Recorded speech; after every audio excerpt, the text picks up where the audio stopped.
Assalamualaikum warahmatullahi wabarakatuh. Pada satu hari satu Jawi hari ini, perkataan Ustazah berikan berkaitan dengan bulan kelahiran Nabi Muhammad SAW. Perkataan hari ini adalah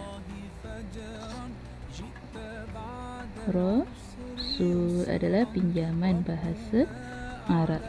Okey, kita eja pada Jawi.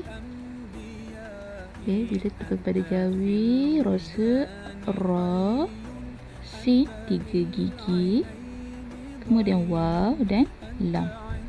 Okey, merupakan pinjaman bahasa Arab. Okey, Rasul. Okeylah. Sedikit perkongsian tentang pelantikan Nabi Muhammad SAW menjadi Rasul. Saya nak ceritakan.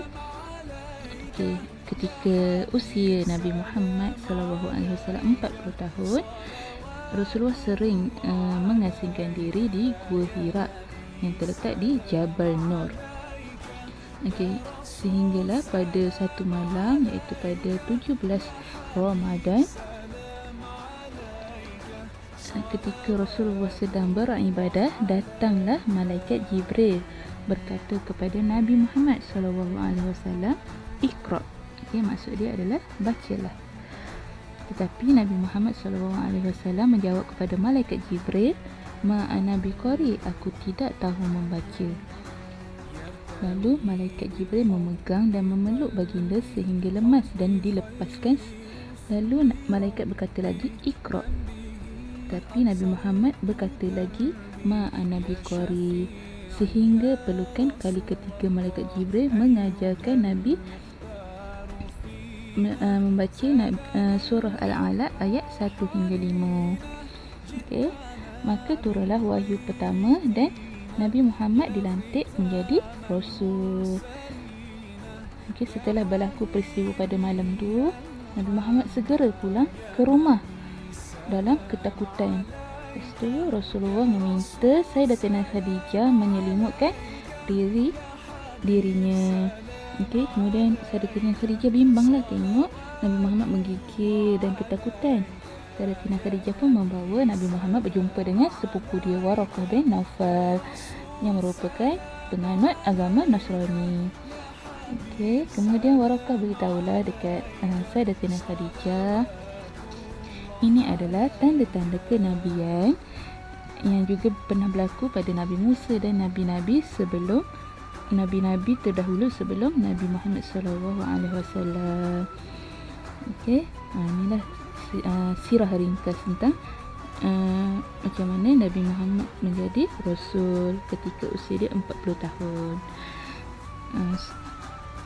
Sekian sajalah untuk hari ini program Satu Hari Satu Jawi.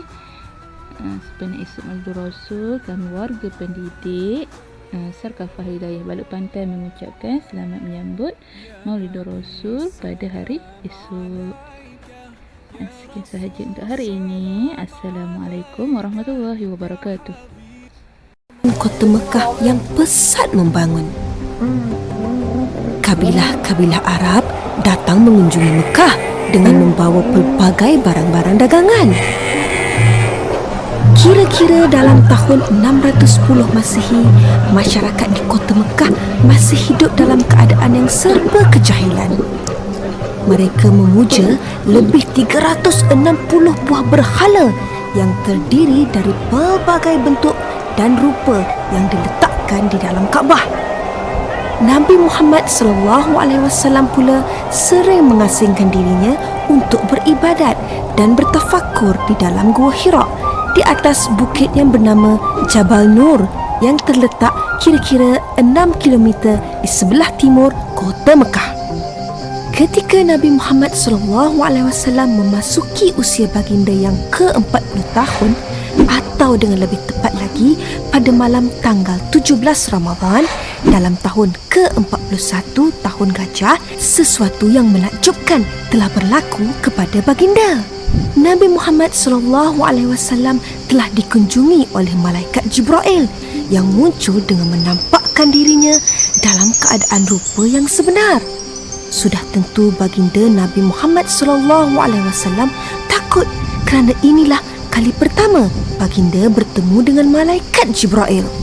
Malaikat Jibril berkata kepada Nabi Muhammad SAW, "Iqra," iaitu bacalah. Nabi Muhammad SAW hanya dapat menjawab, "Ma'anna bil qari," iaitu saya tidak dapat membaca. Malaikat Jibril tidak mengendahkan jawapan Nabi Muhammad itu. Setelah 3 kali malaikat Jibril menyuruh Nabi Muhammad SAW membaca dan baginda Nabi Muhammad tetap memberikan jawapan yang sama, iaitu saya tidak dapat membaca, maka malaikat Jibril pun membaca surah Al-Alaq yang bermaksud, "Bacalah wahai Muhammad dengan nama Tuhanmu yang menciptakan sekalian makhluk. Ia menciptakan manusia dari sebuku darah beku. Bacalah, dan Tuhanmu yang maha pemurah, yang mengajar manusia melalui pena dan tulisan. Ia mengajarkan manusia apa yang tidak diketahuinya." 5 ayat pertama daripada surah Al-Alaq itulah merupakan wahyu pertama yang diturunkan Allah Subhanahu Wa Taala kepada Nabi Muhammad sallallahu alaihi wasallam dengan perantaranya malaikat Jibril. Setelah itu Nabi Muhammad sallallahu alaihi wasallam pun terus lari pulang ke rumah dan meminta isterinya Sayyidatina Khadijah menyelimutkannya sambil baginda terus menggigil-gigil ketakutan. Apabila kembali tenang, Nabi Muhammad SAW pun menceritakan apa yang telah berlaku kepadanya.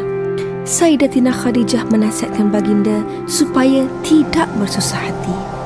Sayyidatina Khadijah telah membawa Nabi Muhammad SAW untuk bertemu dengan sepupunya Waraqah ibni Naufal, seorang pendeta beragama Nasrani yang amat fasih dengan kitab Injil dan ajaran Nabi Isa alaihissalam.